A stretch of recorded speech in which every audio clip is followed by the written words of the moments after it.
how did you guys sort of get started making this film? I was interested ever since, I think, making Capturing the Friedmans. When I went into Dannemora Prison to visit Jesse Friedman, I was interested in the way we handle the penal system in America. I was interested in the prison system. And so I just started visiting prisons, which I did for a long time, and eventually ended up doing so when I was making The Jinx as well.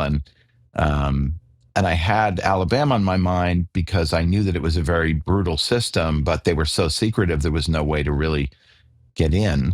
And so I had just assumed that that would be the case. And then my daughter was reading a book by a guy who had been wrongfully convicted in Alabama.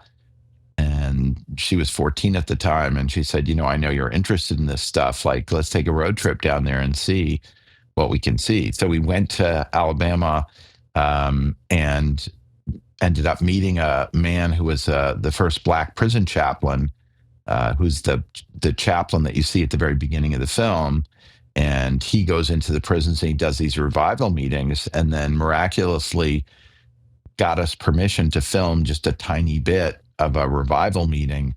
And then when we got kind of nosy and started to really talk to some of the men and find out that what we were seeing was just a tiny sliver of what life was really like in there, and that the really brutal and horrific environment in there was not something that they were going to let us see, we sort of got kicked out.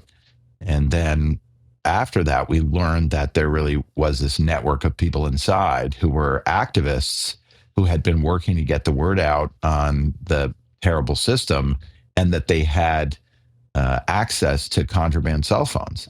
And so suddenly we were able to penetrate that wall of secrecy. And then once I, had gone down for that very first trip, and he had offered to let us come back and volunteer, I came back to New York and I got Charlotte, who was somebody that I had heard a lot about and wanted to work with.